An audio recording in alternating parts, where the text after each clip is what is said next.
Hello, everybody, and welcome back to the channel. I am Samantha, aka Classics NYGM, and I have the illustrious Foozca with me. Finally, we've been trying to do this for the longest time. Super excited about it. Welcome to the channel. How are you? And I hope everything is doing well for you on this wonderful, disgusting Monday. It was actually a very beautiful day outside. Like, yes. I made sure I took a walk because of how nice it was. But otherwise, I'm doing all right. Things are very busy, but I'm very glad we were able to finally have some time to sit down and chat. Yeah, I'm super excited. Yeah, we've been trying. We've been trying, okay? We've been making this attempt for quite some time. So, yay us. Yay getting things done. As always, guys, if you're new to the channel, so you can ask questions of our great guest here today by redeeming 50 channel points. And at the end of the stream, about 15 minutes before the end of the stream, we'll ask all those questions. I just asked you to keep it like rated R-ish, I guess. Thank you for the follow.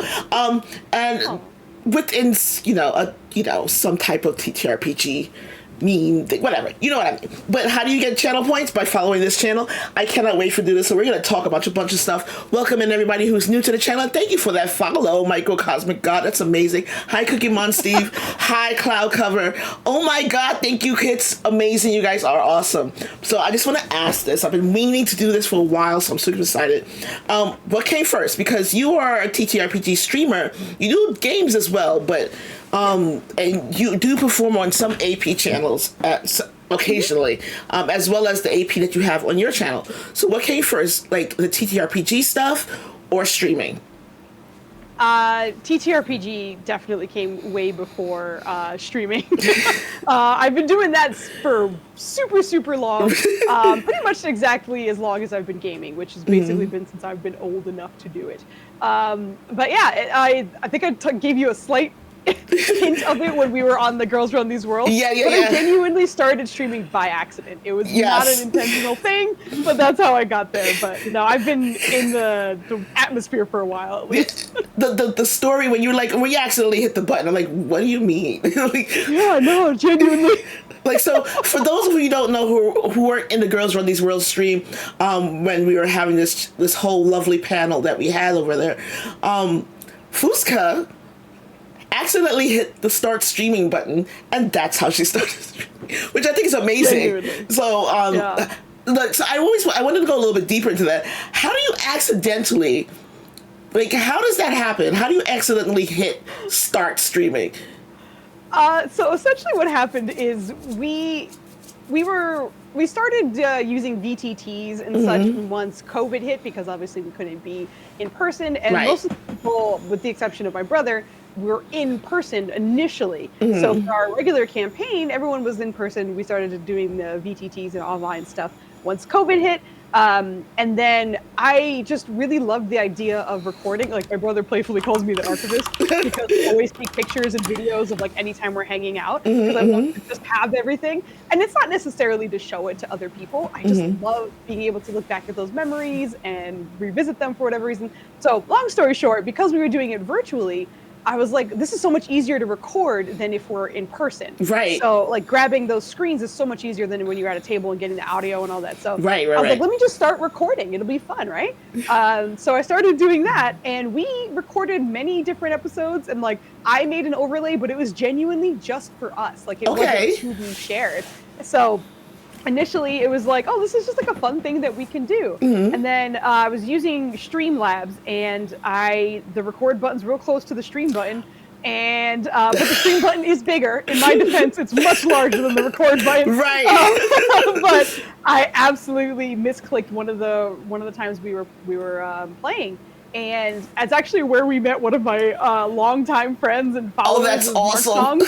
He immediately, on our very first accidental stream, immediately followed us and was talking to us. I didn't see any of the messages, of course, because I didn't know we were live. Right. So it was only at the end when I went to it, I was like, why is the chat active? Why is there someone there? And I was like, oh no. So I immediately went to my cast and I was like, I'm so sorry.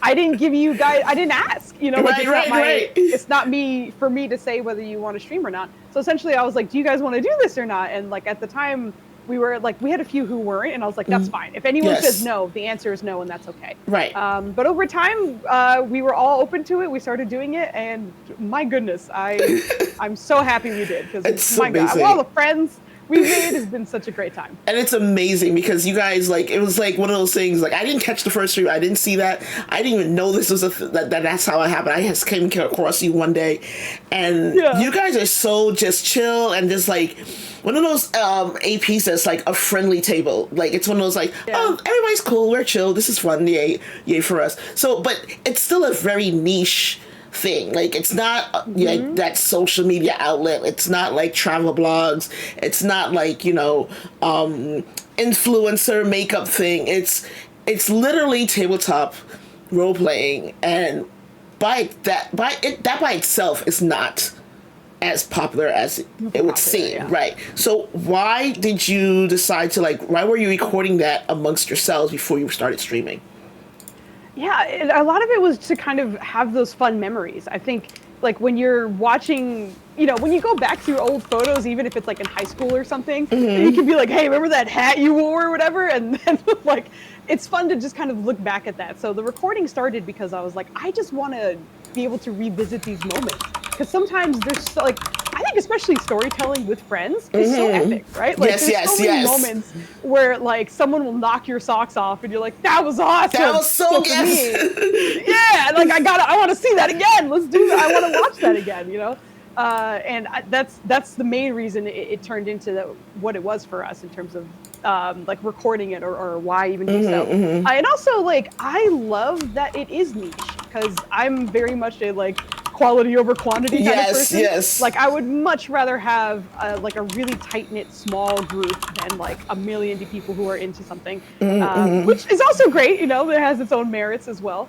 But I think that's another reason why I bond so well with this community, is because of its niche attitude. I think everyone who is passionate about it often have the same values. So it's just a wonderful environment to be in. Oh my God, that's amazing. So a lot of AP creators, content creators, TTRPG creators, they're usually over a bunch of different platforms. You are not. You're primarily on Twitch and a little bit on Blue Sky. Like if you look up your Instagram, it's literally privated, just you, nope, ask permission.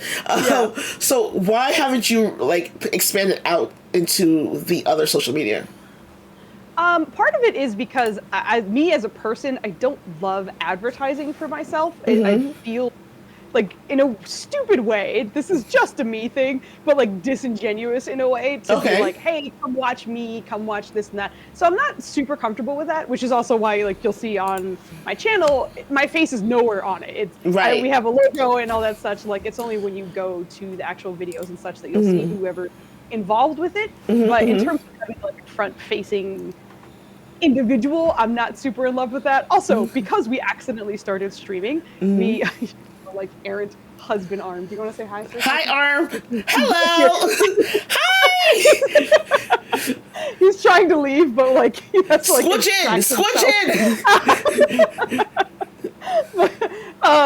I immediately forgot what I was saying. Oh, in terms of the being online and my face and all that.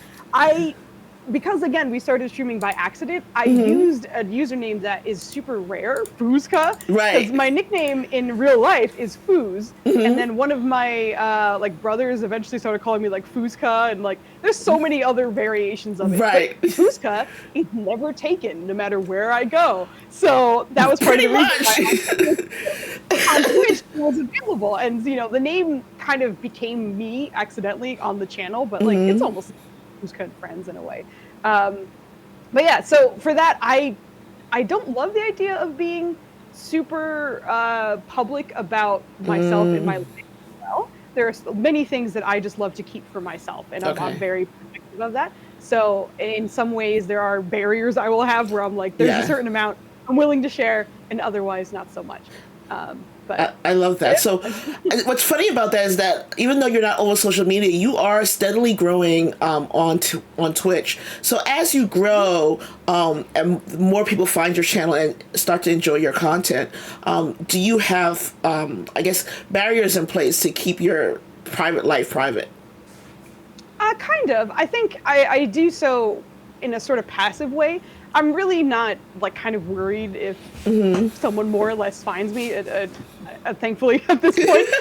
However, and part of it is because I'm not necessarily advertising myself. And I think that's another way of kind of protecting myself in a way, because if I was trying to blow up, then the opportunities for that would get larger. But I think I kind of, depending on how things go, really. Genuinely, I'm doing this because it's fun. And at the moment, I'll also kind of shout this out as well, but all of our subscriptions and our bits or anything that is donated to our channel go to a very, very long-time friend of ours and one of our actual play players who was unfortunately diagnosed with cancer last year. Oh, I'm so sorry. Like initially, thankfully, she's doing all right, and we're keeping in contact with her and everything. But that's our Maya Papaya, and we love her so much. Wishing her the best. But before, anything that we got was essentially given to the friends that we knew could use it and that could help. But now everything goes straight to her. So that's amazing. We're streaming because it's fun, and thankfully it continues to be fun. I think the second it's turning into a job. Yeah. Like, I don't want to do this no more. Yes, I don't want it to be a job. But at the moment, we're having fun, and we're also able to help our friend out in any kind of tiny way. So I love that. It's really nice. Oh, that's amazing. I love that. Yeah. So, you are also on a couple actual plays. Every once in a while, you will catch Foozca on somebody else's channel. I'm like, wait a minute. Okay, let me find out. So you do TTRPG performance, you do actual plays, but like you just mentioned that if it becomes a job, it's not something that you kind of would probably enjoy. A lot of people don't think becoming a TTRPG performer is a career choice. And also, they don't think that it's something that they can viably do to, I guess, supplement their income. Why did you choose to decide to branch out as an actual player? Honestly, a lot of friends, genuinely. Like, the only reason I got into Girls Run These Worlds, which was incredible, was during the early times of my streaming. I think it was like maybe 10 streams into us ever streaming ever. Oh, okay. And one of the founders of Girls Run These Worlds just happened to be perusing and saw me and was just like chatting in chat, and I was like, oh, thank you for being here, like we're real little. And like I remember we were under 50 followers when they found us. Like we were so little. And that was like 2 years ago or whenever Girls Run These Worlds was first founded. Yeah. And then she was talking about how they were about to start Girls Run These Worlds, and I was like, that sounds great. So I wanted to run something there to kind of like get to know other people and get to know the space as well, because I've never run, before that, I'd never run or been in TTRPGs that weren't with like my immediate friends or family. Right. So the idea of playing with other people and getting to know other people, I was so curious, and also I wanted to kind of participate in this awesome channel that they were creating. Right. So that was awesome. And then the other ones now are basically like, I just want to hang out with my friends. It's a really good time to be able to do that. This is a thing I need to do, so that's what I love that answer. That's great. So it's a good time. You primarily do Dungeons and Dragons, like that's what you do. There's thankfully little Pathfinder. Joking. I joke. It's fine. I like Pathfinder. Yeah. Sure. Don't say that out loud. There's people on my channel. I have never played Pathfinder, so I can't even say for sure. But okay. How did you discover Dungeons and Dragons, and why not another TTRPG? Why not like Thirsty Sword Lesbians or Kids or Bites or something like that? I think there was not a lot of choice in a way, and I don't mean that as if I was forced, but like I grew up around a ton of boys in my family, on both sides of my family. And thankfully, they were all super inclusive. There was no, like, kind of, you're not supposed to be here. Right. They were all like, come on and play with us. Why not? Like, we need more people. Get your butt over here. I love that. Yeah. It was, like, genuinely so welcoming. And I was, like, before I even, like, could understand, what like, role-playing is and such, I was playing D&D with my brothers and cousins. So they were my first introduction to it, and then it's only now, like now that we're streaming, that I'm really experimenting with other systems at the moment. Like jokingly, Nenners and I say that we're in our TTRPG ho phase, where we're trying out different systems and like, we're kind of enjoying some things that way. But yeah, I have a bunch on the agenda that I would love to try out. But I think D&D will always be like a special place in my heart, just because obviously it was the first one that we did, and then I think it's so versatile for what we do. And me as a person, I love combat and strategy as much as I love storyline. And I think sometimes there are systems that kind of do one or the other really well, but not necessarily an in-between. And at the moment, D&D is filling the in-between really, really well. So I am enjoying that very much. Awesome. Hold on one second. We're getting some. I knew it's inevitable. It's inevitable that eventually something along those lines, like if I didn't get some type of technical difficulties, I was going to get scared for the stream. Something had to happen. So thank God. Yeah. It's the sound. I'm adjusting it now. Hopefully it's a little bit better. So let me know if I'm not as loud as Foozca, and we'll continue to adjust as we go. Thank you so much for that, Vlog. Amazing. Thanks, Vlog. That's my girl. And welcome in. So we just talked about how you are cast in a bunch of other APs. I've seen you around. I've been like, oh, this one's good. Like, I know who that is. So how did you get cast? Like, besides Girls Run These Worlds, there's other ones. How did you get cast in them, and how did you become part of those groups? I think one of the funniest ones for me is like the group of the Dirty Rollers, Rev Eldridge, Nikki Nerds Out, Twisted, So Very Twisted, and GrimQuest. That group was genuinely formed because the Dirty Rollers, we call him Dirty, like he was the nicest guy I've ever met in my life, and his like nickname is Dirty, and it makes me laugh. I love it. He genuinely saw all of us streaming at different times, and like I followed him. We were like following each other, but we didn't chat very much. But he genuinely like messaged all of us on Discord and was like, "Do you guys want to run an adventure together?" And I keep joking that was him being like, "Do you guys want to be friends?" And we like basically all said yes. That's so sweet. And I was so amazed because like we clicked immediately. Like that crew had never hung out before, and like we did a Pathfinder beginner box together, and it was like magic. Everything clicked so well. We all really got along, and then from there, we kind of branched out a little bit. Rev decided to do a long-term campaign, and I hopped on that as well, which has been really, really nice. And yeah, we got like a lot of shorter, like small series I can absolutely kind of hop into and so like every so often. But a long series is definitely a little more challenging with my schedule. Like, oh, believe me, we know about how schedules are a thing around here. It's totally fine. Yeah. Most D&D actual players, DMs, GMs, are theater kids or professionally trained actors. Does that describe you in any capacity? No.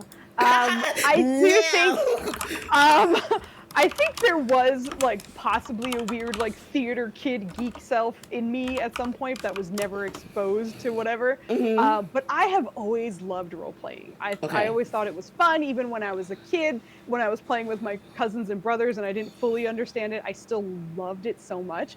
And I listen, also, I love a good villain, and I like being a villain. Yes. So it works out as a DM that at times I get to be a little son of a bitch, and people can come take care of me, that is a really good time for me, I guess. So I don't know. I never was much of a theater kid or an actor or anything like that. I think, again, part of that is my personality of I don't love being like the centerpiece or like the center of attention, I guess. Right. So, but when I'm DMing, it's fine. Because I guess I'm like, I will be center to DM, and that's. Yeah. But I mean, you really when you are like DMing or doing being a player at a table, you're really good at it. So I mean, I get it. I don't get it. Like you're saying, I don't want to be a center, but really good at it.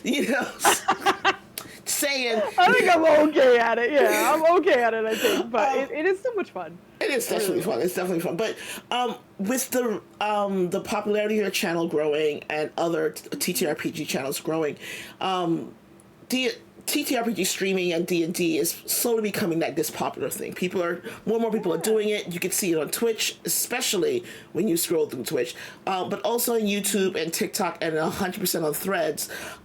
With this slow burgeoning popularity, how do you think it will change the way TTRPGs are played and presented in the future? I honestly think it's just going to make it far more accessible for everyone. Okay. Like if they're seeing more people playing online and they're seeing how many varieties there are, then I think it just makes it easier for more people to get interested in it. Right. And I think that is just wonderful for the genre in general, right? Like the more the merrier. Like, come on in, enjoy the space, and come find someone who speaks to you. And I think that's part of the joy of having so many options, is that you can find other streams that are like, oh, this is sick. Like what they're doing is awesome. Or maybe like you just like the vibes, right? Like they're laughing all the time. I like that. Or you know what? This is a lot of trauma and I like that too. There's a lot of trauma. This is a lot of trauma. Wow. Listen, some people are into that, so go for it. Wow. Oh my God. I love that answer. Like, there's a lot of trauma. We need to delve into this a little bit more. Yeah. I love that. Find what you like. So with all the games you've played, what is your worst session and what did you learn from it? My worst session. It's hard to say like worst session, I think. I can think of things where as a DM, I feel like I didn't handle everything perfectly. And that was, kind of learning experiences for me. And I think a lot of it had to do with pacing and such. Like I felt like there were times where I think in wanting to make sure I gave the players as much freedom as they could have, I didn't want to like step in and kind of guide them. But there were times where they didn't know where to go. And I think now as a more experienced DM, I could read that I should have stepped in and said like, hey, these are what the facts that you have. This is what you could work off of. Not necessarily guiding them, but just at least reminding them of what they have. Because as a DM, you have everything in your brain. Yeah. But the players, they have a lot of other things on their minds. Why they're not psychic? Like, he doesn't understand. I don't get it. Like, I always when I DM, I don't get it. like, why are you not psychic? Why are you not reading my mind? I wrote like, come on. I'm telling you a story here. Like, this has been a thing for me. Like, I am along the lines of like, we're telling a story here. I'm DMing for you. I need you to come on, baby. Like, it's all good though. I love that. So you also have a day job, like, a lot of us in the community. We all have day jobs. This is not a full-time endeavor. How do you balance adulting and being, doing all the grown-up stuff and the TTRPG community that you're part of? I think a lot of it is, especially for me, because I do a lot for the channel, including like the art and the production and all that. So I think a lot of the like background production upgrades or like art that I do is very much, I'm a night owl. Yes. So essentially, once like my husband goes to sleep at a decent hour of like 10 p.m.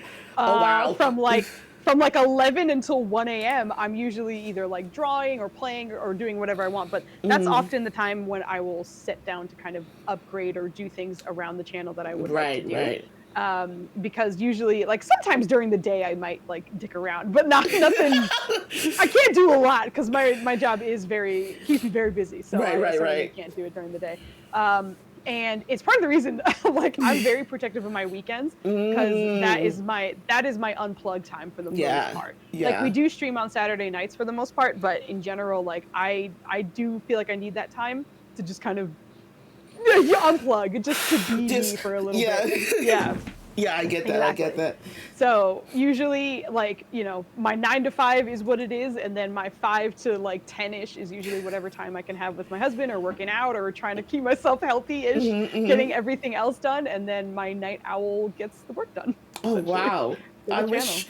Listen, there comes a point in like my brain where it's like, okay, it's dark out. Why are you up? Like, this is not. Like, my brain's like, this is shutdown time. What do you mean? Like, go to sleep. Like, ew, what do you mean you want to put out, like, ads?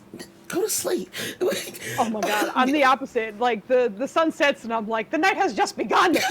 I'm like, I love it. I'm a night owl. I used to, and then I somehow flipped my schedule, and I don't know I'm kind of happy the way it is, but I flipped my schedule. Now it's like, oh, dark, bed.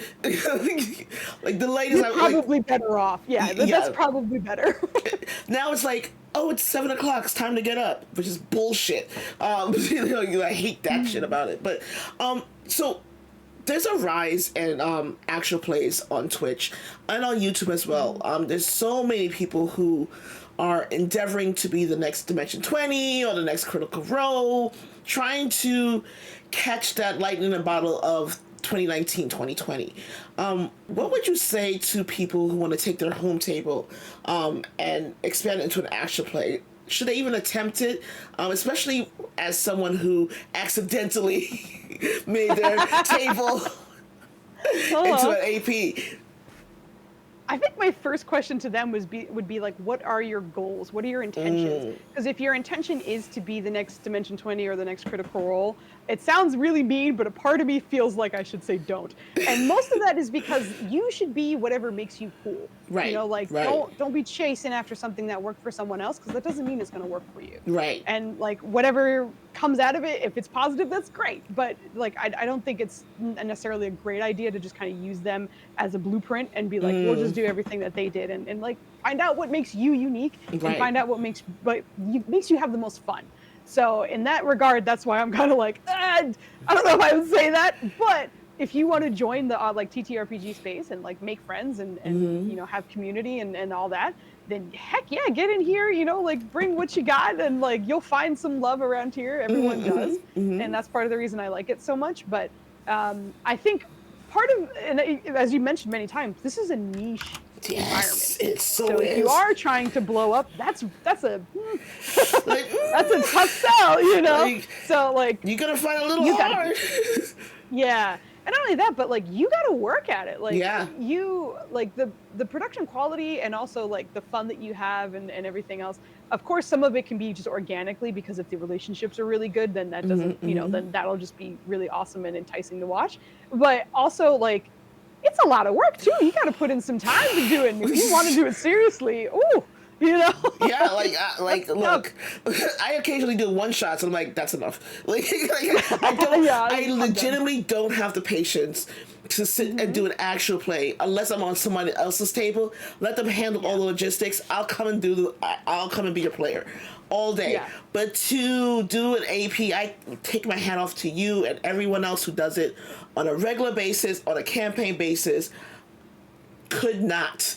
Like I hear that. The level of patience I feel like it takes is minimal for me. Like I'm like, nope, not doing that today. Like, yeah. So if they decided like, okay, we're gonna do this. I've done my research. We're gonna do this. My friends decided they're on board with me. We're gonna do this actual play. And they start doing it and they realize, oh, this is not what I thought it was. What would your advice be? Would it be to maybe they should scale back, or should they just keep pushing through? Again, I think I'd bring up their goals. It's just like if you're out here to start making friends, then I think it's like you might have to scale back a little bit and make sure you're taking care of yourself as well. Make sure you're healthy and in a good mindset to be here and to enjoy your time. If you keep coming out of it negative, whether that's like feeling or with the experiences you have, definitely take a break. But I think I'm also really privileged in my position because, again, I've been enjoying it so much. Right. And the second it starts turning into a job, you will probably see way less of me. But do it for the joy and make sure you're having fun, you know, along the way. At least make sure that it outweighs one or the other. I wouldn't tell you to stop outright, but if the method that you're using is not working for you, experiment and try and find one that does, whether that means like maybe being on someone else's channel so those responsibilities aren't on you, or you know, maybe playing really much shorter games. Maybe you were rocking like 4-hour games and you can only do a 1.5 or 2-hour game. Try that instead. You know, like just be flexible, but also make sure you're taking joy in everything that's happening. Oh, I love that. That's a great answer. So as a popular person of color in the TTRPG community, obstacles. I love my guests. Okay, sidebar. I love you too. That's fantastic. I love my guests because every single one of my guests I say as a popular person of color, as a popular black person, they all go, "I'm popular? What do you mean? Have you seen your freaking follower count? Have you seen your watch count? Like, what do you mean you don't know that people watch you? Like, everyone has the same reaction. Some people watch me, but I mean, I don't know. Anyway, as you were. Thank you. That was very sweet of you. I know that you are unique in that you had a lot of brothers and your family is very diverse, your friends are very, very diverse. But have you encountered any obstacles at earlier tables that you had to endure or kind of like work around? I think, weirdly enough, again, my privileged behavior of having a really solid group around me to begin with. I think whenever I was playing with other tables, there was a part of me that was like, am I going to get along with them? Like, is this gonna gel? Like, I've been hanging out with people I've been hanging out with for years. Right. So, like, that's a much easier fit than anyone else. Right. And there were definitely times where I was kind of scared about that and making sure that things kind of went smoothly. And I think, especially for my first Girls Run These Worlds adventure, I was scared because I was like, who the frick knows me? I'm from a tiny channel. I'm advertising a horror campaign. Like, that's not necessarily a super popular topic among women as well. So, like, this is going to be a little bit scary. And honestly, like, throughout that whole process, it was a little bit, like, kind of scary in a way, just being like, I don't know what this is going to look like. I hope everyone has fun. We'll see how that is. But I definitely learned quite a bit through the experience, and it was great. Again, this was a net positive, so I had a wonderful time doing it. And it definitely, it gave me some contacts that, including here, right? Because I was able to have this interview with you, and I was on it last month as well. And that's how I met Anita, who's been on my channel like 2 or 3 times, who's just an absolute gem. Ava, more or less, through that as well. So, like, it's kind of like difficult getting to kind of like put yourself out there like that, I think.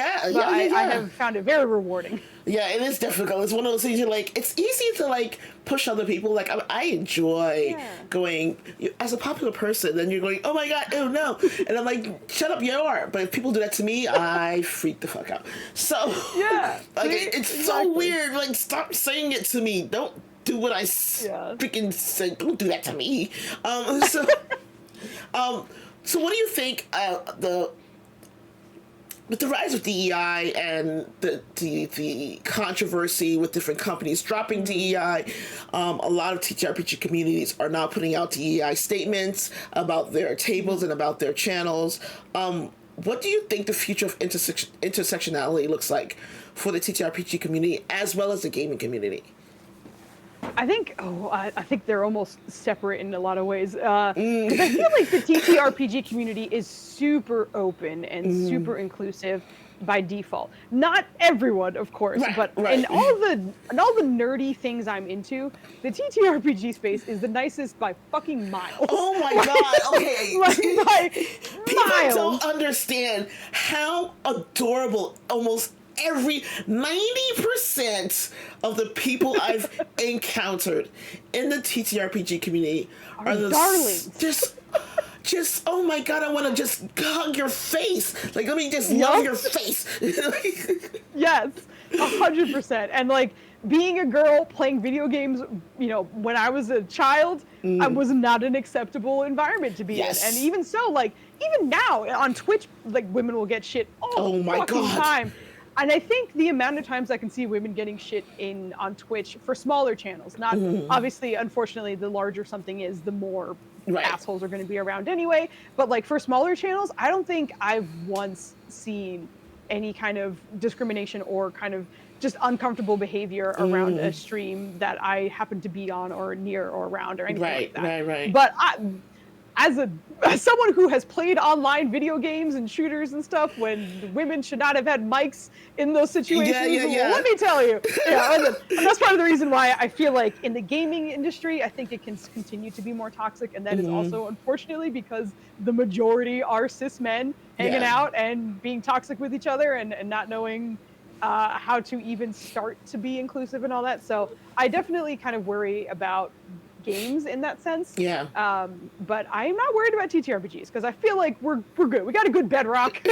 I'm not terribly worried about that. I think we'll only continue to be more inclusive as people find ways to kind of cope with everything that's happening. And I hope games are the same way, but unfortunately, the track record is not great. Unfortunately, the track record is not great. But also, so that leads me to my next question then. TTRPG are games. TTRPG role, it's in the name, role-playing game. Do you think that there should be a crossover with tabletop role-playing games into the gaming community as a whole, or should they remain separate because of the toxicity from the gaming community that is so prevalent? That one. That's that one. That's my vote. No, I want them to stay separate because of how like wholesome and inclusive and wonderful and nice that this one is. I don't really want to introduce any of the toxicity that I see in the gaming community. I love video games so much, but a lot of the ones that I play, I never look shit up online. And part of it is because I don't need someone to be saying like, I hated this scene, they should have done this better, and blah, blah, blah, blah. Like, I feel like there's so much toxicity, even in the game itself, regardless of who's actually fucking playing it. And then that always turns into its own thing as well. But like, I feel like just, again, because of the popularity of it, the more people you have, the more assholes are going to be around again. 100%. So, I will very much, very few games will I interact with the online community. And that it's because of all the toxicity. Whereas, TTRPGs, I think it's wonderful because it is niche and because it's smaller. I don't want that thing to merge because I don't want to take that toxicity from the other community at all. Well, then with the popularity of Baldur's Gate 3 and Larian's Rin almost 2 years ago, a lot of people have, from that game, delved into TTRPGs, specifically Dungeons and Dragons. And they have found that the community is vastly different from the video game community. Do you think with the rise of Baldur's Gate 3 that it will teach the gaming community what a good interactive intersectional community should look like?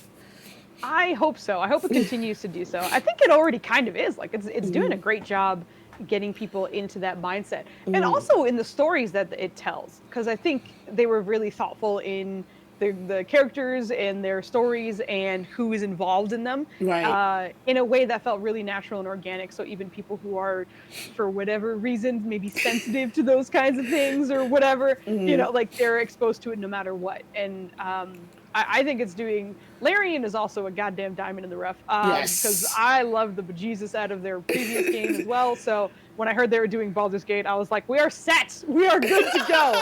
This is amazing. There are no worries. Yeah, we are good. I hope that they continue to do so because I think they're already doing it, man. So many people are getting into, are at least curious about Dungeons and Dragons. And actually, we talked about it before, but I've seen the 20-Sided Tavern 3 times now. Yes. And one of the times I went was because, well, not because, it just happened to overlap with when Neil Newbon, the voice actor for Astarion, was going to be one of the guests. I missed that one.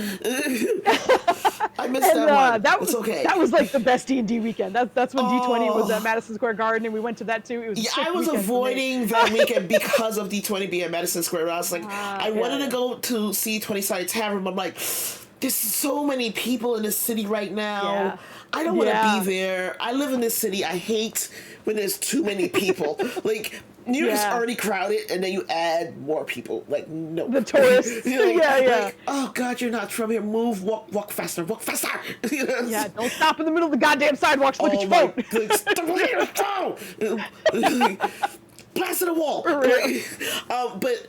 So, for real. Speaking of 20-Sided Tavern, then, TTRPGs are expanding into the play space, into the acting space.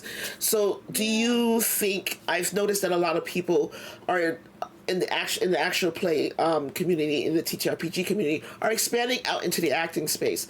So if someone decided that they wanted to do this for real, do you think that they would need some acting experience to become an actual player or a role player, or do you think that they can learn as they go?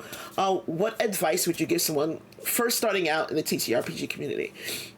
Oh, I super think learning as you go is such a wonderful, like, organic way to do it.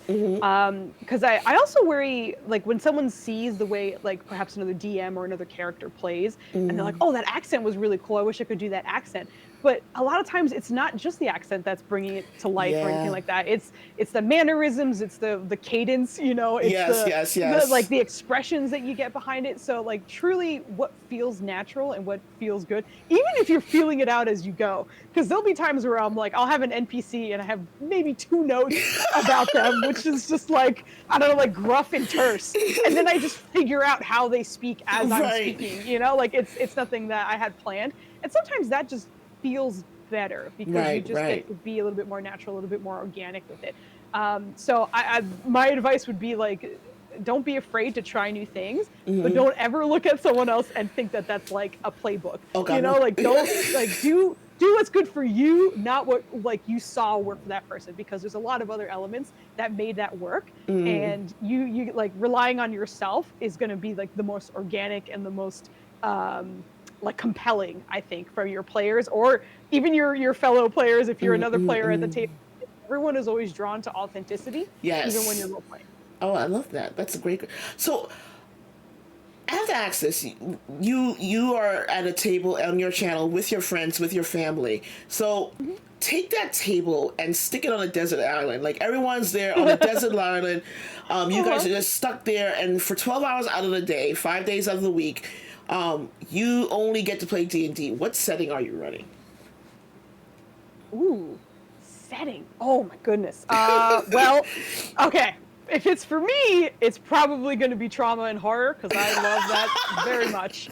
I really just like. Okay. Hold on. I just put you on a desert island, okay, where part of the day you have to like survive, get food, shelter, whatever. The other part of the day, D&D, and you decided that we're gonna take the horror of being on a desert island and put more horror. I love.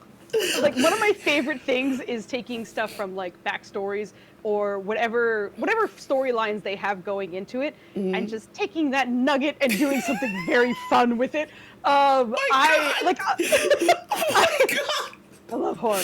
Let me tell you, I love it. But like, a part of it is also like, as a longtime D&D fan, when I was like a kid, one of my favorite things was when it was like, here's this horrible monstrous beast or this horrible monstrous person. And the catharsis of taking that thing down, of being like, I am ridding you of the world. You are horrible, and you need to leave, kind of thing. So like that, I think is fun. You know, both as a player and a DM, but also in general, like, dude, I had a fun fact and she stuck a course in it. I did. Well, damn. So yeah, I like. I feel like it's hard to ignore, and I find oftentimes, of course, like me making sure that my players are okay with it. Like I'm never gonna do anything that someone is just like, I'm so uncomfortable, I need to leave. Like never. But I think it's super compelling. I think that is what also makes it so it's such escapism, and that's what I love so much about D&D and role playing and all, is like you can really just pop out of your head. And for me, the story needs to be compelling enough. So if it's compelling enough where like the stakes are high or shit's really kind of like terrifying in a weird, I love mind fuckery as well. I love that kind of stuff. Like, I think that is just really easy to get into. So if I needed an escape, it would probably be a lot of that. Bro, your poor players are probably like, what is happening? Like, you're like, why would you put a corpse in there? That's so rude. Like, there's a dead body. That's the best way to describe it. Like, there's a dead body in my thing. Why'd you put a dead body in my thing? What the fuck? Oh, that's amazing. I love that. I love that. She keeps giving me scars. Oh my god, that's amazing. Oh my god, for that particular one, like he had a character that we purposefully made basically have spotty memory because long story short, there's a dragon that essentially wipes people from history if they actually destroy them, as well as any information they have. So his character kind of got grazed more or less by this situation. So it kind of fritzed her brain almost. So she's kind of like, she can't remember a lot of things, is a long story. But anyway, she has a bag with her where it's a bag of holding, but she doesn't know everything that's in it. So we have her roll on a random table to see what she's going to pull out each time. And because part of the mystery, and Kit thankfully agreed to this, was more or less that, like, you know, she doesn't want to know what's in there, and Kit just wants to kind of experience what's going on through that. So there's a lot of that character's backstory that was more or less created by the two of us, or sometimes just me. And one of them was, like, went in and pulled out a corpse, and then, like, through their detective work found out that, like, she killed this person. But they were working for the villains, but maybe not. Like, it turned into this whole, like, Please mystery. tell me that this poor corpse was not put in there live, because my god. Okay. Let's put the body in. Let's put the person in the bag of holding. Oh shit. Yeah. Oops. No. It was super dead. Super dead. Wow. Okay, so play at Foozca's table. Got it. So I got plenty of trauma for it. No, I'm just kidding. I just like. Here's the thing. I love horror. I love play. I realized lately, like recently, that I like playing the villain, so I'm cool with that. I'm super fun with that. I enjoy the crap out of it. So mini collector, dice goblin. I think I'm more of a mini collector, honestly. Really? I do have a decent amount of dice, but there's something about, like, a good mini when you see one and you're just like, oh, that is so dope. So cute. Yeah. Yeah, like, I just freaking love that, and especially again because of my my love of horror and having, like, really cool monsters. There are times where I'll see a mini and then I'll get inspired to have that mini be a villain, or maybe like an NPC, depending on what it is. But just from seeing them, I'm like, ooh, this is cool. I can't wait to use that one. Oh, that's amazing. So, in an interesting way, I'm a bit more of a mini collector, I think. Oh, I love that. But I do have, like, a lot of dice. I mean, yeah, but I have a lot. Fair. So people always say that, you know, when people copy you, it's a form of a compliment. So what advice would you give someone that would like to emulate or copy what you're doing in the social media space? Ooh, I honestly, I think the only thing I would say, this is also, I'm super freaking biased because I'm a graphic designer in my day job. So for this, I always think whatever effort you put into your streaming, into your whatever you are doing online, it'll reflect that, it'll show, and people will also recognize it. So whether that is, it doesn't necessarily need to be like you have to have the best art. You don't necessarily need to.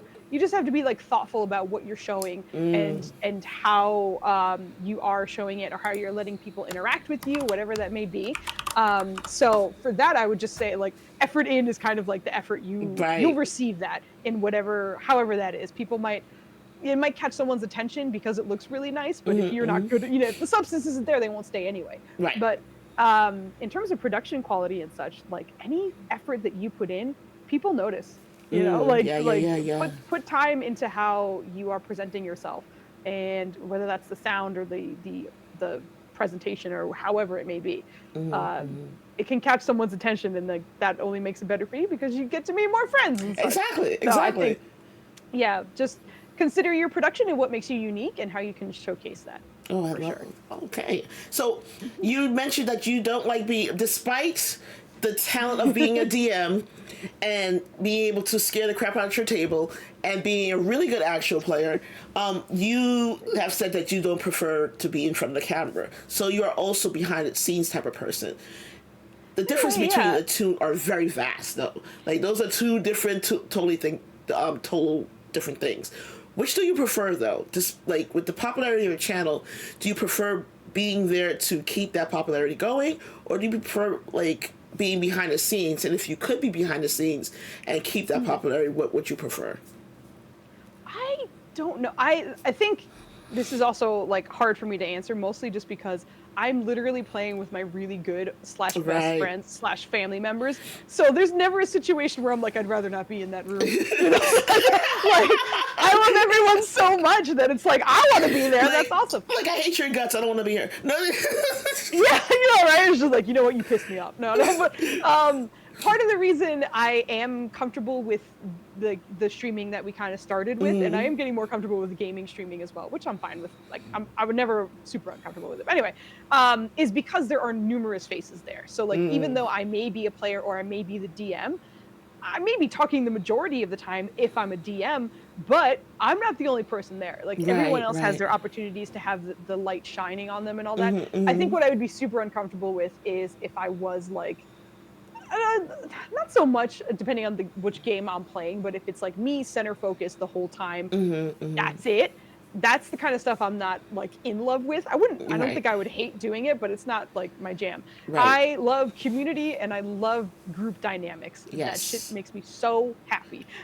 So that's like anyone else being around to bounce any ideas off of or themes or role playing is just the best thing ever. So I gotta find out. Are you going to Gen Con?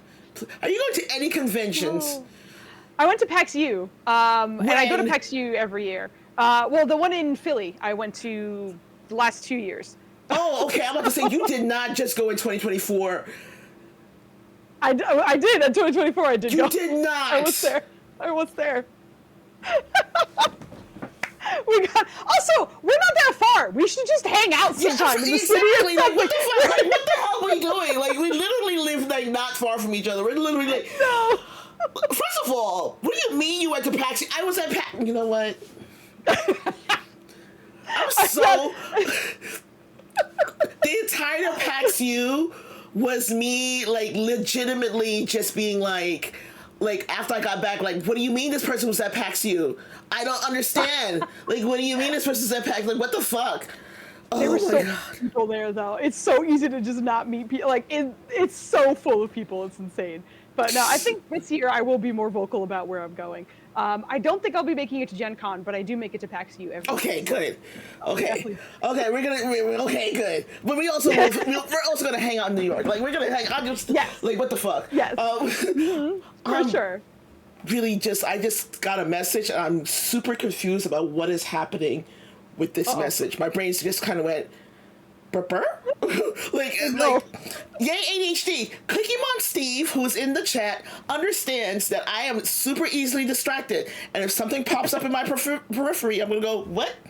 Anyway, what is that? What's that? So you kind of mentioned it before that you have like sometimes for your NPCs 2 words. Which is hilarious. But I've gotten this from a lot of DMs, so I have to ask this question of you. How do you prep for your games? Like, is there a lot of detail, a lot of writing, or is it like, let's see what happens? I will say, like, 90% of my prep happens before the game even starts. Because for the most part, I have an idea of where it's going to be going, where they could go, and I have all that shit set up out the gate. I want to make sure my maps are ready. I want to make sure everything, like tokens, all that, even enemies that they can run into, I want all that ready immediately. Because if for some reason they decide to shake the bee's nest and I wasn't expecting them to, I can at least have that ready and we can swap straight to it. Because I think nothing just sucks the tension out of a scene more than, let me set this up. Like, wait, hold on a second. Okay, so this one is going to be over here. Or like, what the fuck, bro? Yeah, exactly. And that's when it's just like, let's take a quick break, we'll come back or whatever. But I think like making sure things run really smoothly is kind of where I just want everything to be as smooth as possible at all times. And that even includes rules. Like if there's a rule that like we're not entirely sure of, I'll make a quick decision and then I'll be like, let's look it up later so we can fix it in the future. But for right now, let's keep it moving. We'll make it as easy as possible, blah, blah, blah. And same thing with my prep. So all the prep happens, most of it before we even get started.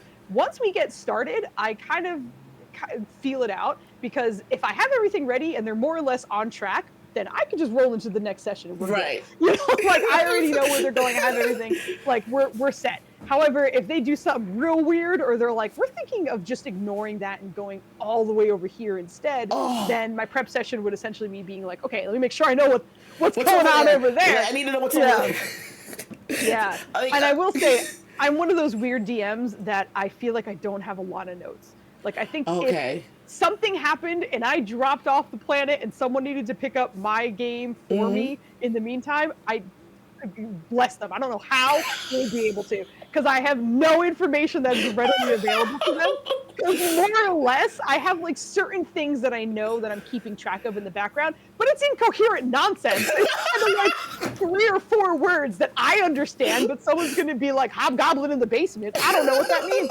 So like, nobody... So, like, I don't think I'm a very good person in terms of, like, here's my advice for prepping.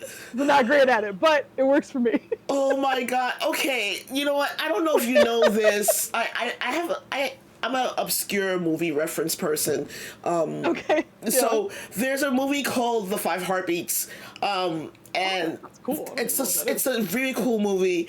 And, in the beginning, the songwriter, he's a teenager, but he shares a bedroom with his little sister, and she's like bugging him. She's like, "Oh, this sounds like a song." Like she picks up a piece of paper that he's written on and starts singing the lyrics, and he starts going through like different pieces and pulling and handing her lyrics, and I feel like that's what you're saying to me right now.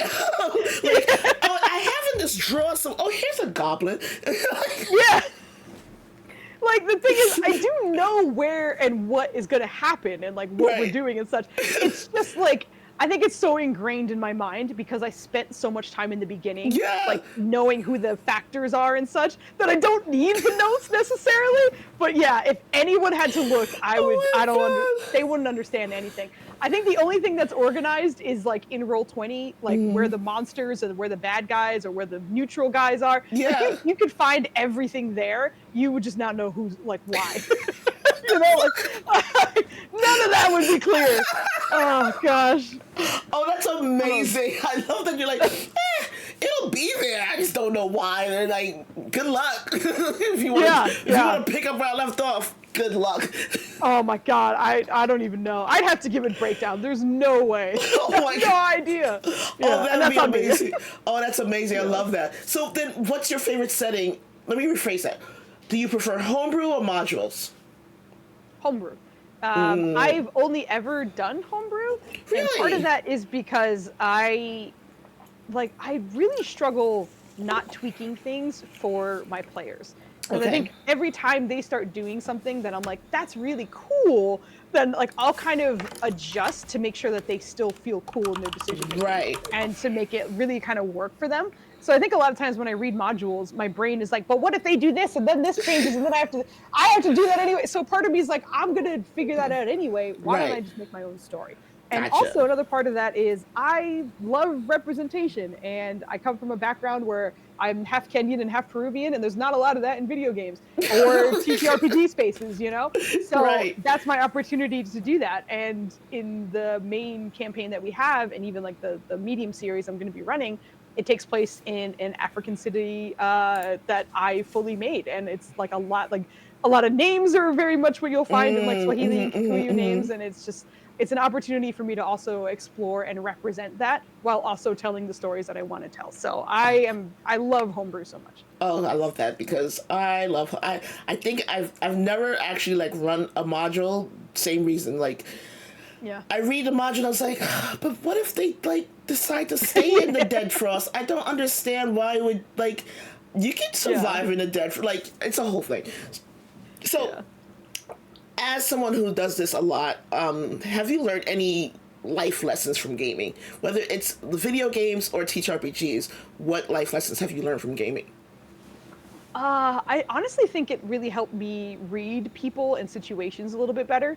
I think just being able to also have the patience to give someone space.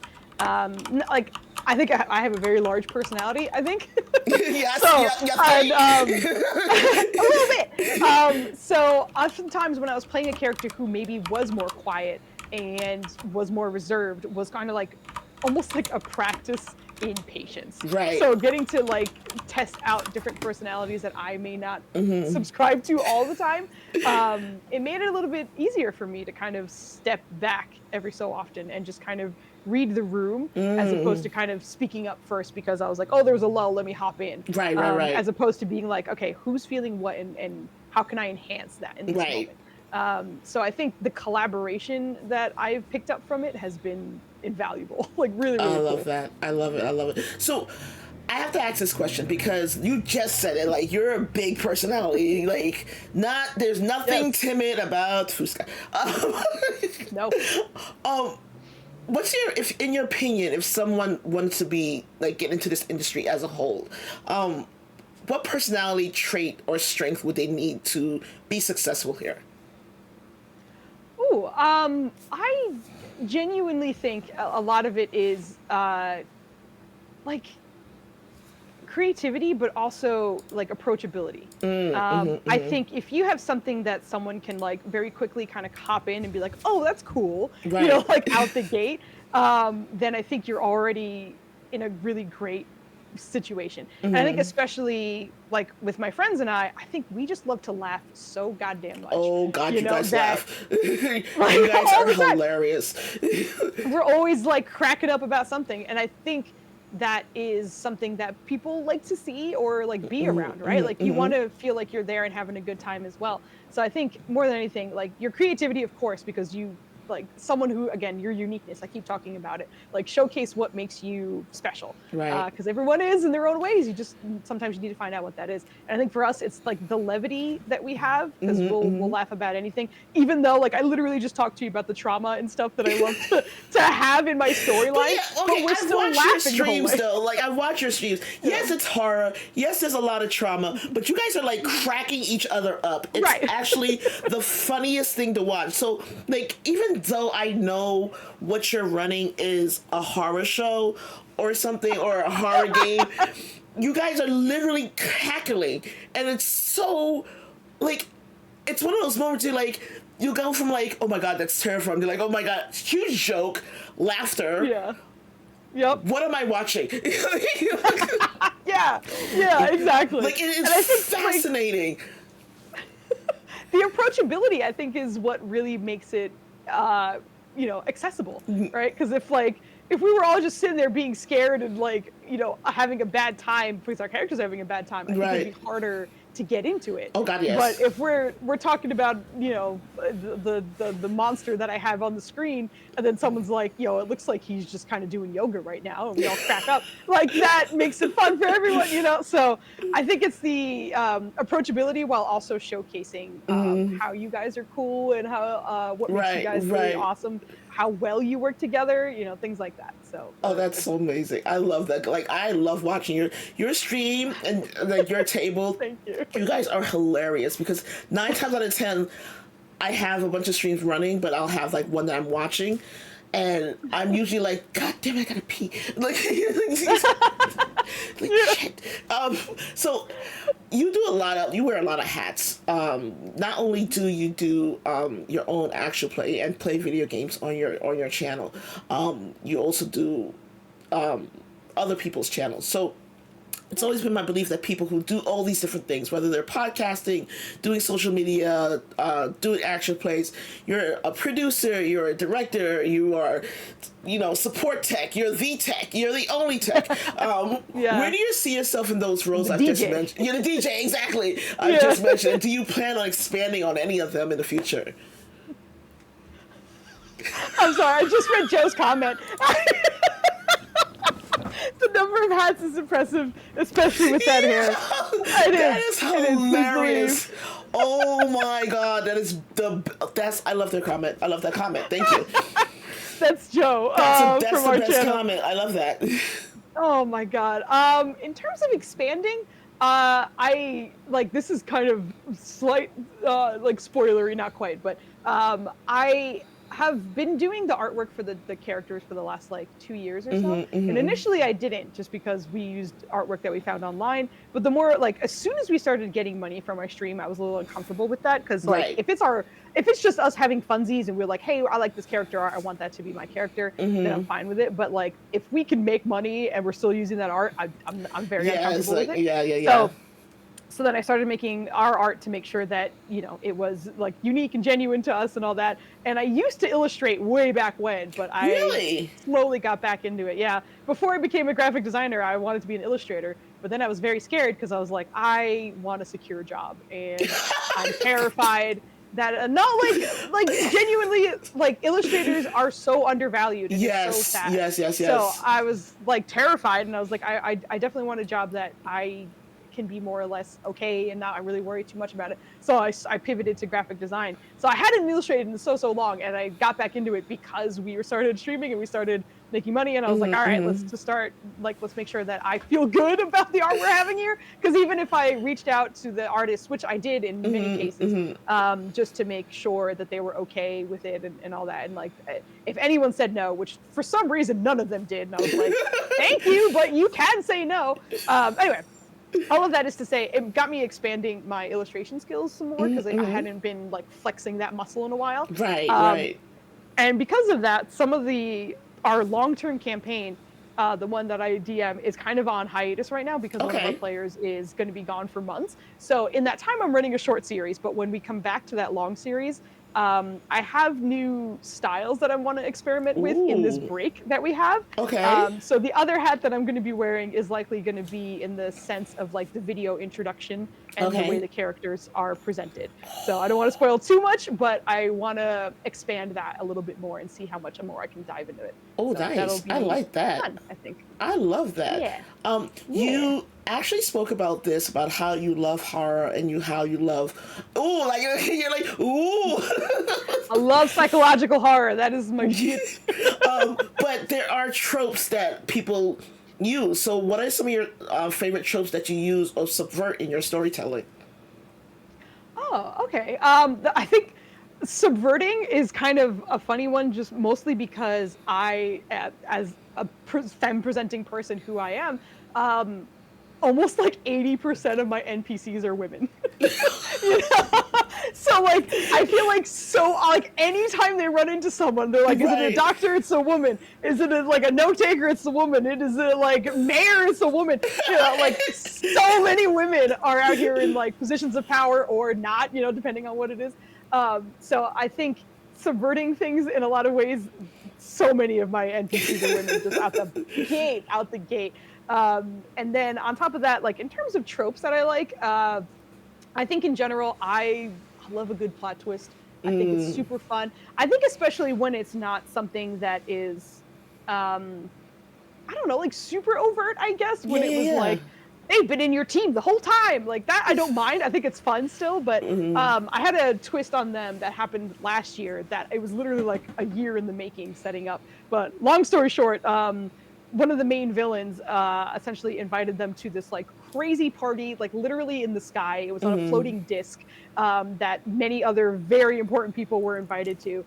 They knew it was going to be like kind of high like intensity. A lot of villains were going to be there as well. Like it was basically like a party, but it was just very scary and like a lot of like nutso things are happening up there. But by the time they returned, they found out that while they were there and all those other important political people, sometimes kings, were over there, that over a year had passed. So everywhere that they came from, everyone thought that they had died. So they had to come back to more or less everyone being like, you're alive? What? While also, like, the people who were in those political seats had to figure out, like, what happened to their position while they were gone. Because obviously, like, that's likely going to get filled. So, like, that kind of a twist of coming back and everyone being like, it was just, like a fun moment. And, like, the timing of it was super fun. So, like, those kinds of twists where it's like, oh shit. And they had like tiny hints while they were up there, Right. but it wasn't enough to like, unless they really investigated it. But they had so many other things going on. Like there was so much happening up there that of course they wouldn't pay attention to that. They have 9,000 other things to do. So, first of all, like I have to deal with like the life-threatening thing. What do you mean I have to deal with, like, what are you talking about? Wow. Okay, exactly, you know what? We need to go back and watch stuff. So what is your favorite TTRPG? Like your absolute favorite, like TTRPG, not just Dungeons and Dragons. Outside of Dungeons and Dragons, what's your favorite? Outside of that, it's kind of, I think it's going to be a weird answer for me because I think I like watching it being played more than I enjoy playing it. Really? And that's not to say I don't enjoy playing it, because I do. I just only done it once. Oh, okay, fair. So I have loved Call of Cthulhu every time I've watched people play it. I want to play it so bad. Yeah, and I played it once, and it was a ball. I really, really liked it. But in general, I think because of the story, and again, I think this is just, again, I love like cosmic horror, the psychological horror, and that's what it is. Yeah. So I really loved watching many different playthroughs. I've seen like some of my friends have played through it on their own channels. I've seen, I think Critical Role did one way back when. Some other channels have done it as well, and I always love seeing it in progress. I think it's such a cool system. I really love the stories that they tell on it. And yeah, most of the time I really just enjoy watching. Do you plan on playing Call of Cthulhu at any point in time on your channel? Maybe someday? I planned on doing it, but I had so many other projects that I wanted to get to first. Gotcha. And because it's such a heavy pivot, it would just take more time for me to set that up. Because if it's a system we already know, it's just like get the people, get the character sheets, go. Right. But you know, if I'm gonna GM that, I need to make sure I know all the rules, which I don't. Yeah, same. It would take more time to set up, and that's the only reason why I haven't. Okay. I think maybe later this year or next year is when I'm going to be a lot more creative, or not creative, but like playful in trying other systems. Okay, so maybe that'll be the time, but not yet, and I hope so. Oh, that's awesome. So outside of TTRPGs and outside of video games, what do you enjoy for your pastime? Oh God. TTRPGs and video games, pretty much it. My cat's awesome. He's in my lap right now. Outside of TTRPGs, like that's a thing? Like, what do you mean outside of TTRPGs? So for the most part, like I'm just a thoroughbred nerd. Like I just love fantasy and sci-fi. Like I just like most of that stuff is what I'm into. And if I'm not doing one of those two, like lately I've been drawing a lot, like whether that is illustrations for the characters that are going to be in my next series, which I'm very excited for, or like I play a lot of video games. That's why when you said video games off the table, I was like, shit! It's kind of it. But I do try my best to be active as well. I make sure I like get out and walk as often as I can. It's technically a video game, but one of the other ways I do like, making sure I move during the day. I don't know if you know the game Just Dance, yes, but I enjoy that. I love that game.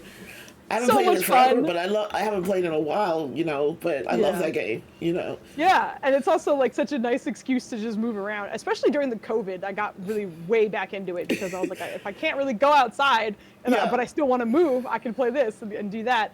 But genuinely, I'm the worst person for this answer because it's TTRPGs and video games and all my free time.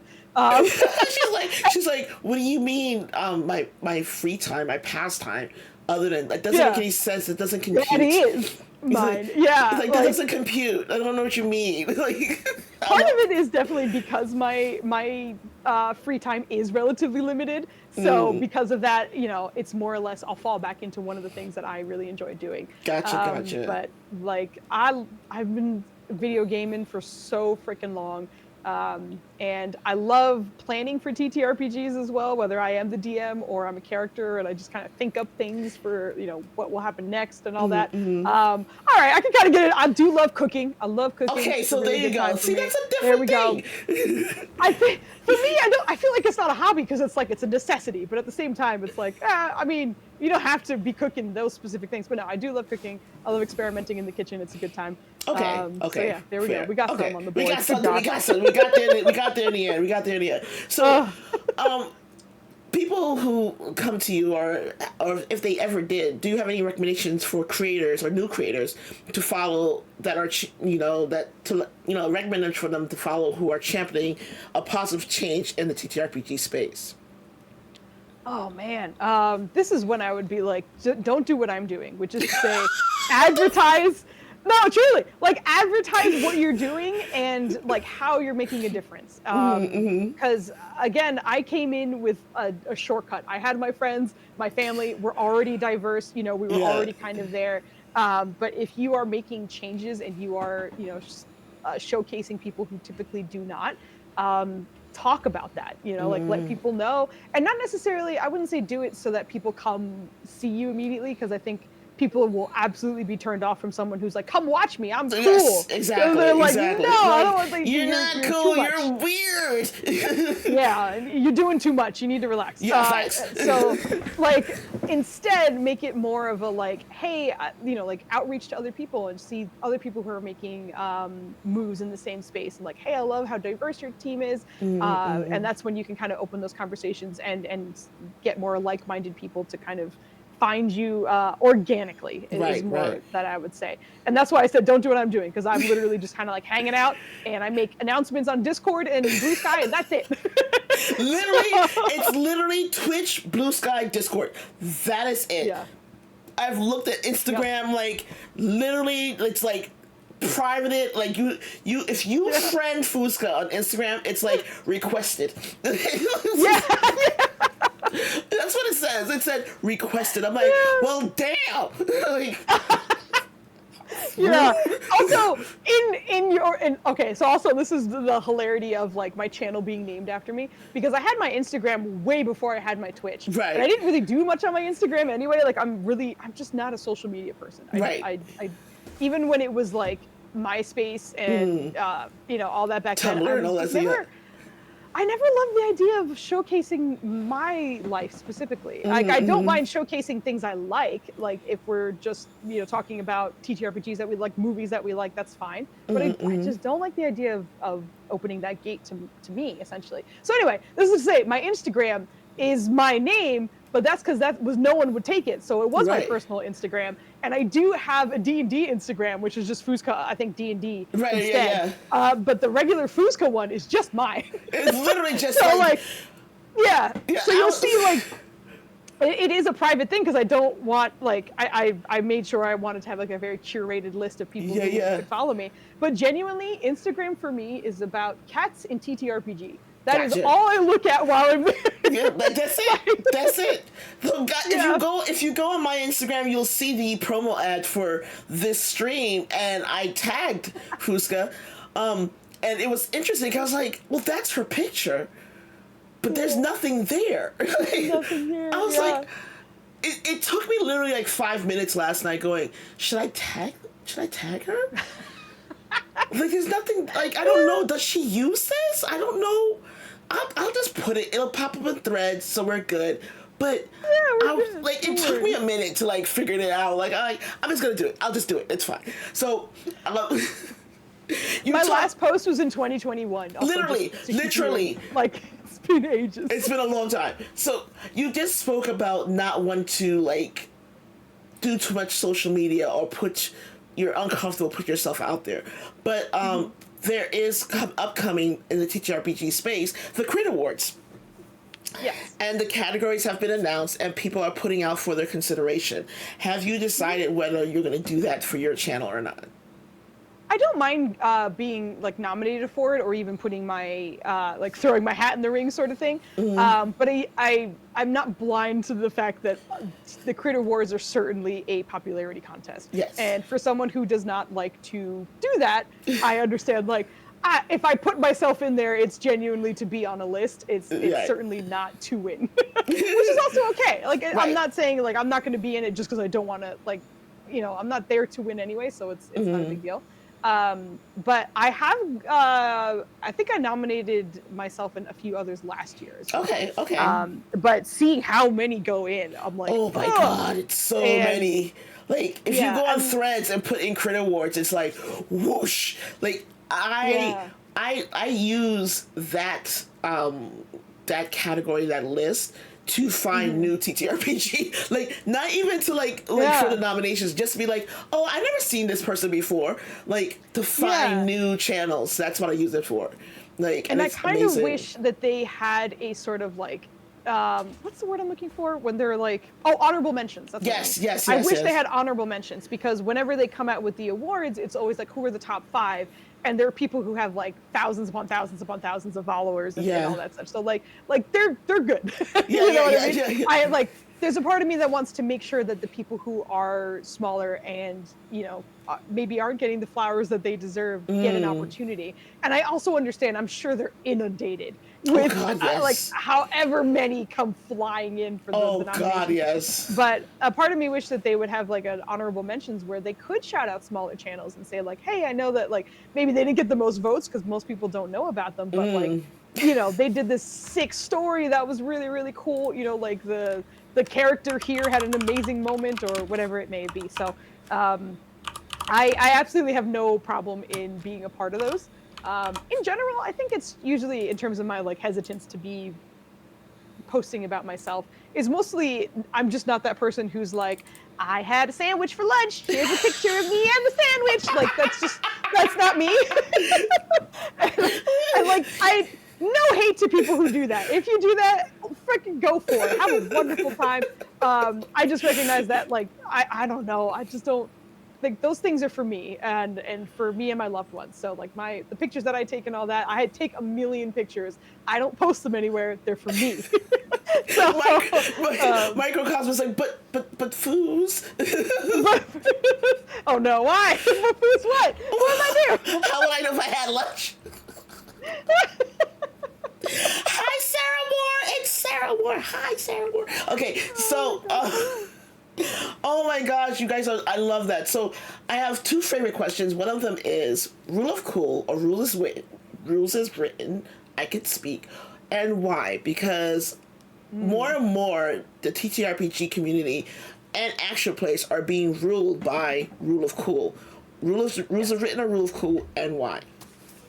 Super depends on the situation. Okay. If you surprise me with a sick ass idea, I will rule of cool with you, because I want to reward that behavior, because creative thinking is super, super cool. If there's something that it just doesn't quite make sense in the mechanics, it can also be, I think, detrimental, because also there's a part of me that feels like it's harder to make things fair if you're not following the rules as often. Like, if not following the rules the majority of the time is the status quo, then there are no rules, right? Yeah, exactly. You can just do anything. Because I want to make those times that we do break the rules and have a rule of cool really significant and really awesome. So in order for me to like let that happen, I think there needs to be an understanding of the general rules and an adhering to it for the most part.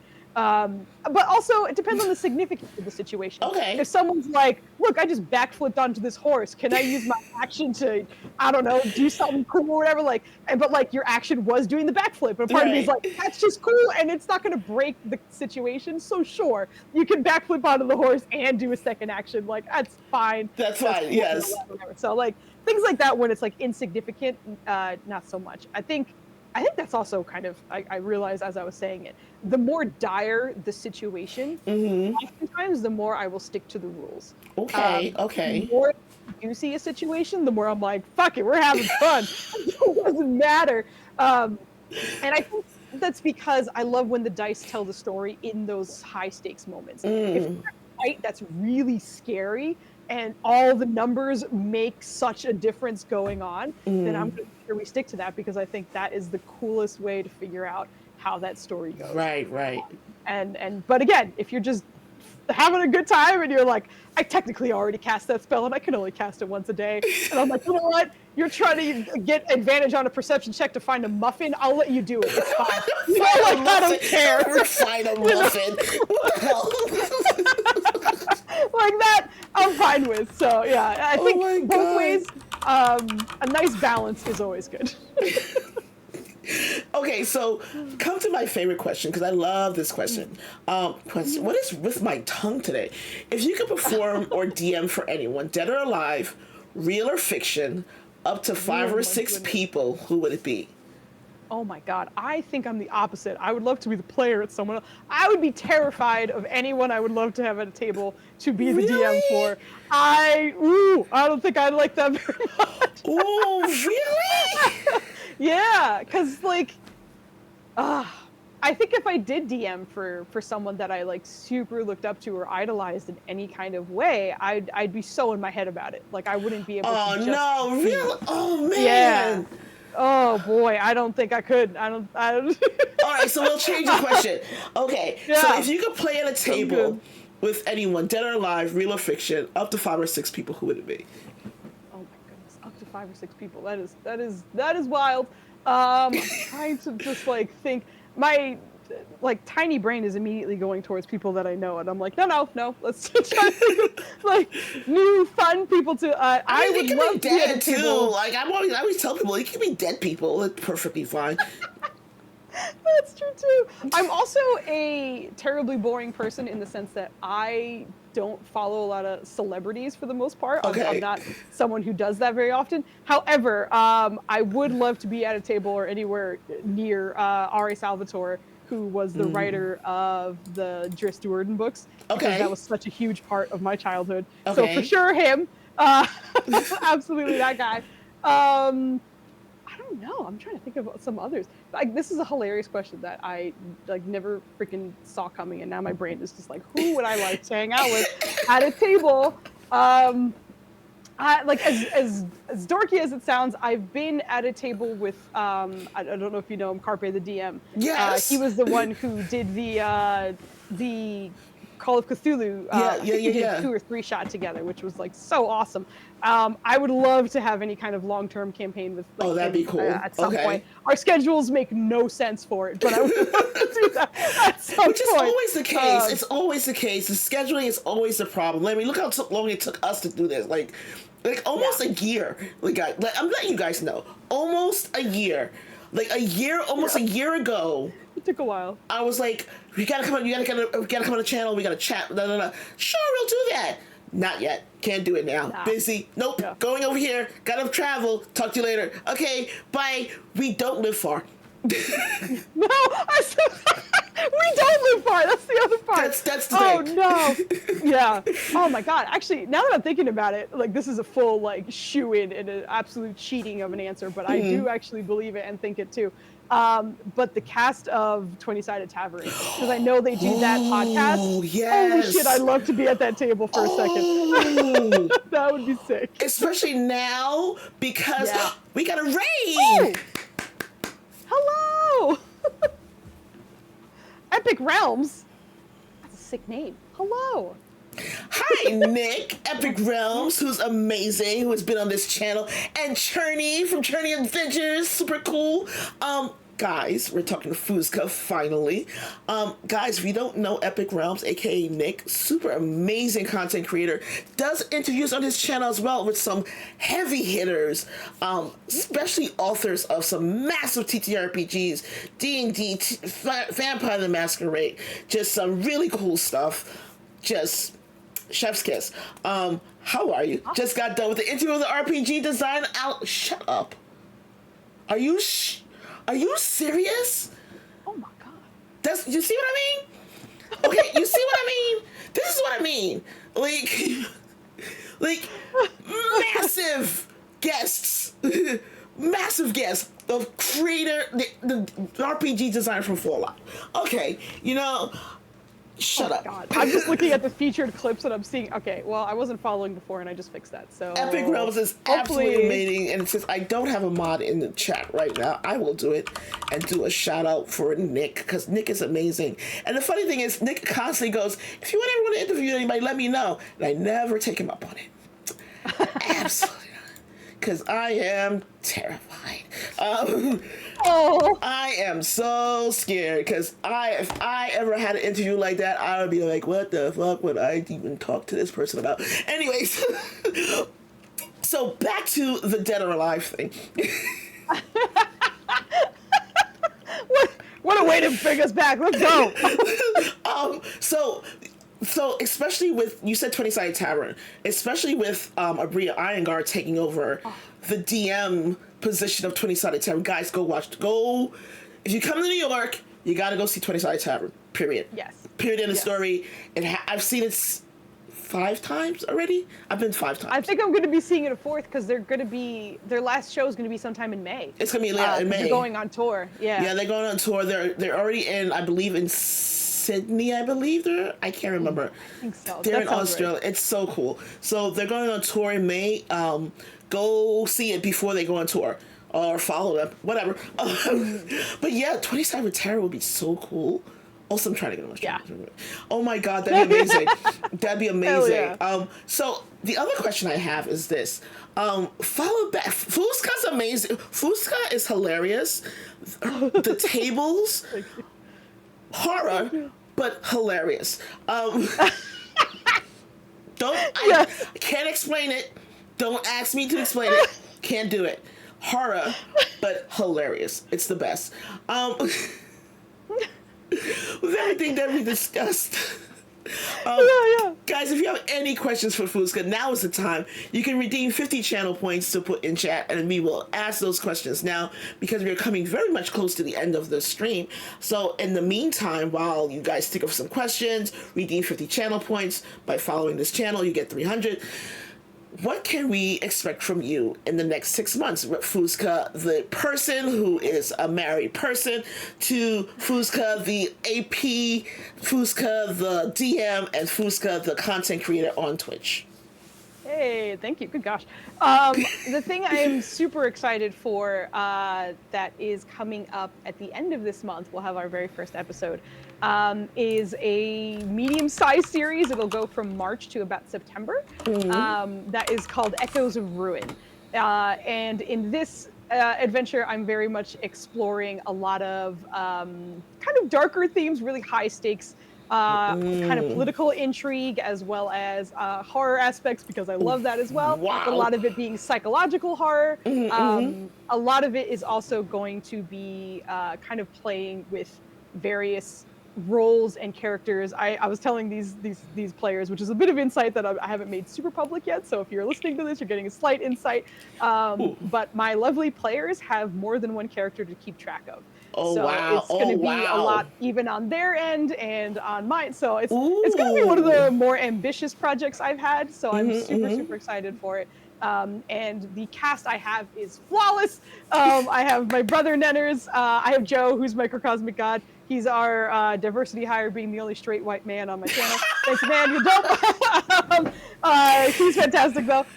So I have Nenners, Joe. I have Ava joining me. I have Anita joining me. I have Evie from Altered Echo Archives, and then I have a first time on my channel, LS. She was a friend of Joe's on another channel. I loved her, and she was fantastic. So I'm so excited for this cast, and I'm so excited for this adventure. And I have my cat right here. He was just trying to leave, so I brought him to say hi. This is Nubs.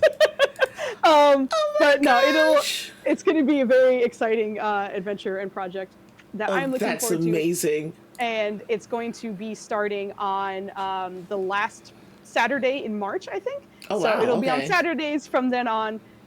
We're pretty much done. We're getting close to being done with the planning stages of it, but super excited for it. And talking about the horror, I did want to mention another short series I did last year, which was super fun. And it was called Awakenings. And that one was called Awakenings Death Echoes. But the idea behind it was the characters were exploring an altered afterlife. So literally the very first episode was every single character dying. Wait, what? Yep. So each character, we went through them all, and I got to narrate how they died, and they all meet more or less in the afterlife and had to explore that together. So that was also a really fun adventure that got super, like, not complicated, but just fun. And to clarify, proud to be part of the group. Oh my god! No, it was super fun. And oh, I love on that one. I had a lot of guests as well, and that was like super fun. But in general, starting the first episode with narrating everyone dying was so different and fun. I had a blast, and oh man, the first person I killed was my brother. So like, and you did. I like you. Like, I gotta make sure everyone knows that I'm not gonna treat you special. So you're gonna die first. Like, I let your face die now. Like, but yeah. oh my god, that's amazing. That's amazing. So I have a question from Epic Realms, aka Nick. What is the number one on your list for RPGs that you haven't gotten to try but want to? For TTRPGs especially, I've been wanting to try, oh gosh. Oh, I immediately forgot what it was. The Dragon Prince created a TTRPG setting, and I think it's called Tales of Xadia, I think. I don't think I know that one. Okay, it's really, very super niche even in this environment, but I definitely want to give that a try. I've been looking into it for a little while. I was going to run it this year, but knowing I was going to run that like medium series and as much time as I'm putting into that, I'm probably not going to run it while that one's running at the same time, but we shall see. But I definitely want to try that one out, especially because it just feels so unique, and I forgot what like die system it uses, but it's something I've never touched in my life. Oh, really? Okay. Which, like, not only am I interested in like the lore that comes with it, but also the idea of trying out a system that just uses dice I've never paired together. So I definitely want to try that. I think that is kind of next on my. Oh, I gotta look that up. Send it to me in Discord because I want to see what that is. Yeah, absolutely. Let me get that up. Oh, I think it's Xadia. I'm gonna double check. I could be wrong. Oh, I gotta look that up because that sounds amazing. Media. Okay, yes. I nailed it. All right, let me send that. I'll put it in our chat too if you guys want to see that. Awesome. Yeah, you can't put it in chat because freaking Stream Elements hates my guts. I can't figure out how to shut that shit down, and it does it. It literally will delete your last 5 messages. Don't understand why it does it. It just does that. So there's that, but it's fun. No worries. Yeah, no worries. If no more questions in chat, we'll give you a few more minutes, but I usually ask my guests to guide the raid, and while you're looking for someone to raid out to, I'm going to let you guys know what we are doing in the next couple of days, because we got a relatively full schedule. So I'm going to be over at Help Action Needed's channel playing Alice is Missing at 7 p.m., I believe. Yeah, 7 p.m. And then on the 15th, super excited about this because I'm just super excited. On the 15th, I'll be interviewing Matt Stormcrow. Yes, Vampire the Masquerade, Matt Stormcrow. That Matt Stormcrow. I'm super fangirling that Matt Stormcrow. And then I'm so excited for this. It's ridiculous how excited I am for this. And then you guys will next see me, obviously, regular streams, unless we have some interviews lined up. I have some couple things coming out in the next few days for that on the 21st, and I will let you know well ahead of time. So, if there are no more questions in chat, where are we raiding out to? I have another channel that I've recently started following. Mm-hmm. I think they might be on break or something. But Hollowed Haven Studios. Drop that in the Discord, and I'll grab it from you there. I sure will. Well, that's just their name, so I don't know if you need the Twitch URL, just in case. There it is as well. But I think they're on some kind of. Oh no, they're not on break.